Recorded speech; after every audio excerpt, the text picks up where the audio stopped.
224. 제4장. 책을 많이 읽되 읽은 것을 잊고 둔하게 살아라. 몽테뉴는 6살 때 보르도의 학교에 들어가 스콜라 학자들에게 엄격한 주입식 수업을 받았다. 이미 라틴어에 능숙했던 몽테뉴에게 학교에서의 공부 방식, 키케로와 호라티우스에 대한 철저한 문법 연구는 몽테뉴가 문학에 흥미를 갖기도 전에 앗아갈 뻔했다. 하지만 학교 선생님들 중 몇몇은 그가 수업과 무관한 오비디우스의 변신 이야기 같은 재미있는 책을 읽는 것을 발견했을 때 뺏지 않고 오히려 슬쩍 몇 권 더 건네주는 등 그의 흥미를 유지하도록 도왔다. 오비디우스의 변신 이야기는 무서운 이야기와 신나는 이야기가 가득해서 실제로 16세 정도 되었을 때 재미있게 볼 만한 책이었다. 어린 나이에 책 읽는데 재미를 붙이면서 몽테뉴는 베르길리우스의 아이네이스, 플루타르코스의 작품, 당대 이탈리아 희곡에 빠져들었다. 이런 이야기들은 나중에 몽테뉴가 에세를 저술할 때 이야기가 두서없이 한 가지 화제에서 슬며시 다른 화제로 바뀌어 나가는 그의 글쓰기 스타일에 녹아들어 있다. 나이가 좀 들면서는 역사서 쪽으로 흥미가 옮아갔다. 타키투스의 역사는 책을 잡자마자 단숨에 읽었다. 몽테뉴는 사람들이 상상하는 모습이 아닌 실제로 무엇을 하는지 알고 싶어졌다. 실화를 통해 인간이 구성되는 다양한 방식과 인간을 위협하는 우연한 사건들뿐 아니라 인간의 다양성과 진실을 알 수 있다고 생각했다. 그는 타키투스가 공적인 사건들을 개인적인 행동과 성향의 관점에서 다루는 방식에 매료되었고, 자기도 그렇듯이 기이하고 극단적인 시대를 살았던 역사가로부터 깊은 인상을 받았다. 실제로 그는 타키투스에 대해 그가 묘사하는 것은 바로 우리 자신이다 라고 평하기도 했다. 그는 플루타르코스가 추상적인 개념과 논증을 차갑게 배열하는 방식이 아니라 이미지, 대화, 사람, 동물, 온갖 사물들을 한 움큼씩 집어넣어 작품을 구성하는 방식을 좋아했다. 몽테뉴는 플루타르코스의 저서에서 느껴지는 강렬한 개성에 매료되었다. 나는 그의 영혼까지도 아는 것 같다. 몽테뉴가 어떤 책을 읽을 때 찾던 것이 바로 이런 것이었는데, 후대의 사람들이 몽테뉴 에세를 읽을 때 바로 이런 느낌을 준다. 시대를 초월하여 실존 인물을 만나는 듯한 느낌 말이다. 이런 식으로 책을 좋아하게 된 몽테뉴는 어느덧 자기 서재를 1천여 권이 넘는 책으로 채웠다. 몽테뉴는 책을 아무리 열심히 읽어도 읽은 내용을 거의 다 잊어버렸다고 스스로 말했다. 하지만 독자들은 그의 기억력이 그가 주장하는 것처럼 정말 나쁠 리 없다고 믿었다. 이는 그를 몹시 화나게 하여 에세이에서 불만을 토로하기도 했다. 그러나 그는 부족한 기억력을 장점으로 생각했다. 긴 이야기를 기억할 수 없었기에 연설은 간결했고 오히려 뛰어난 판단력을 발휘할 수 있었다고 말했다. 기억력이 좋은 사람들은 머릿속이 복잡한 경우가 많지만 자기의 두뇌는 너무나 텅 비어 있어서 상식적인 판단을 방해하는 요소가 전혀 없었다는 것이다. 이런 것을 종합할 때 몽테뉴는 책을 많이 읽고 흡수한 내용들을 일단 잊어버린 후 몸에 체화하여 총체적으로 그의 지혜의 샘이 되게 한다. 몽테뉴는 현대의 느린 운동의 좋은 모델이 될 수 있을 것이다.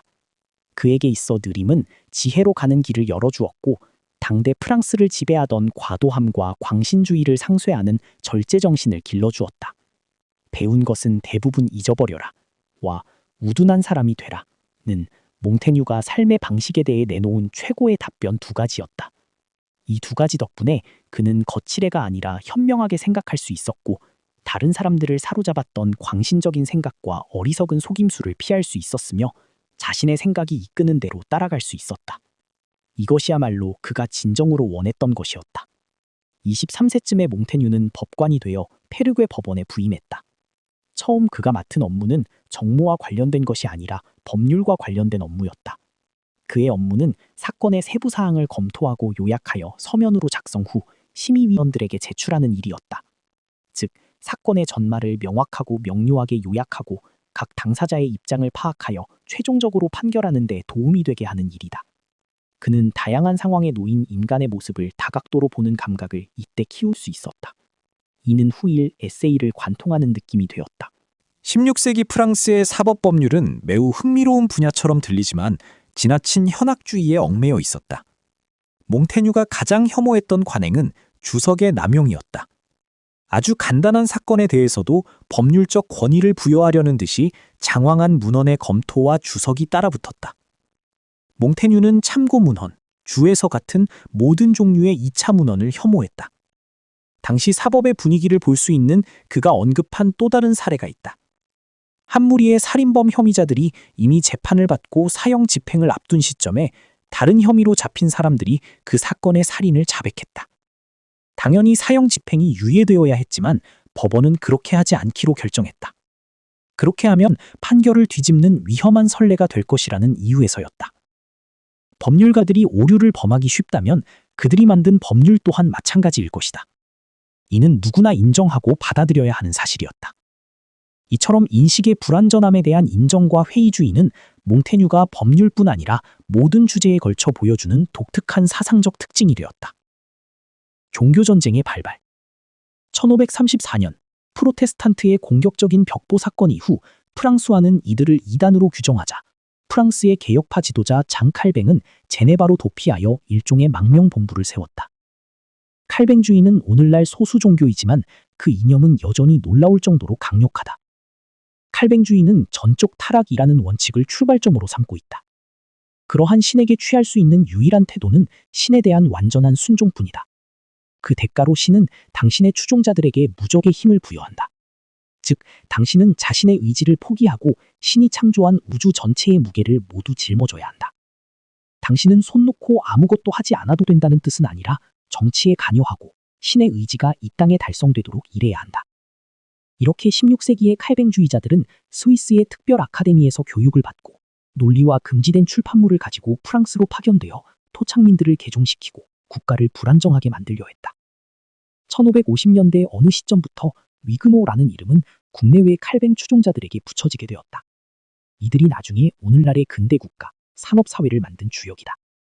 그러나 당시에는 오랜 기득권을 가진 구교의 위세 속에 이단으로 몰려 수많은 학살의 피해자가 되었다. 1534년 이그나시오 로페스 데 로욜라가 창립한 예수회는 사상 전쟁을 통해 이단을 소탕하는 데 전념했다. 1550년대부터 동맹이라는 이름의 느슨한 조직을 중심으로 더 격렬한 운동으로 묶이게 되었다. 이들의 목표는 이단자들을 화려한 논리로 제압하는 것이 아니라 개신교도를 무력으로 뿌리 뽑는 것이었다. 동맹파와 칼뱅주의자들은 마치 광신적인 거울 이미지처럼 조금의 타협도 없이 서로 대립했다. 동맹파는 프랑스 왕이 개신교에 대해 조금이라도 관용을 베풀려는 시도를 할 때마다 격렬하게 반대했으며 이러한 반대는 시간이 흐를수록 더욱 거세졌다. 1547년 즉위한 앙리 2세는 종교 문제에 관련하여 그에 붙인 프랑스화보다 융통성이 없었고 더 억압적이었으며 갈팡질팡했다.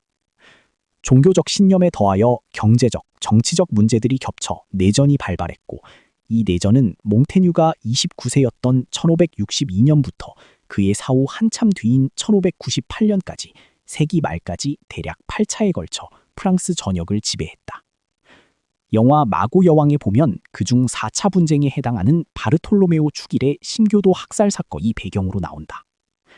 이런 혼란기에 평생을 살았던 몽테뉴가 느림과 쉽게 잊는 것, 건망증을 내세운 것은 어쩌면 위장막인지도 모른다. 역사는 이런 대규모 학살극을 견디어내면서 굽이쳐 흘러왔다. 수만 년 종족주의와 공동체 DNA, 오늘날 사회주의, 공산주의라고 하는 DNA로 살다가 자본주의가 태동하며 근대 국가가 되기 시작한 것은 바로 칼뱅의 종교개혁으로 촉발된 것이었다.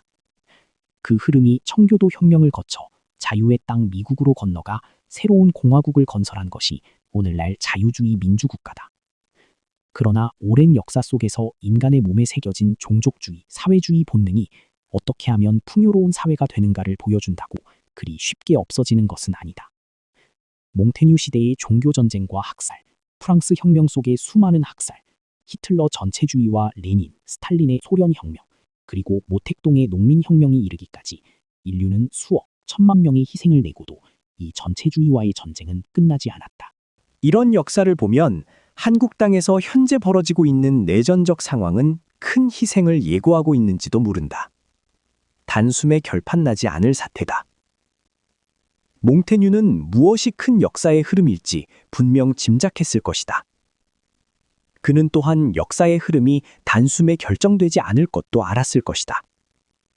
그래서 그는 자신을 정치의 소용돌이에 쉽게 휘말리지 않게 조심하면서 평생의 목표를 에세이의 완성에 두었는지도 모른다. 에세이를 통해 사람의 속성이 얼마나 다양하고 한 가지 사안을 평가하기 위해 얼마나 많은 각도에서 생각해봐야 하는지를 보여주는 것이 자기가 세상 사람에게 두고두고 기여하는 일로 생각했을 것이다. 어찌 보면 다소 비겁해 보이는 이 행태를 일단 좋게 보기로 하자. 우리도 단기적으로 세상을 바꾸려는 일, 시급해 보이는 일에만 매달리지 말고 장기적으로 땅을 고르고 그 토양에서 제대로 된 씨앗이 발아하기를 기다리는 끈기도 가져야 한다.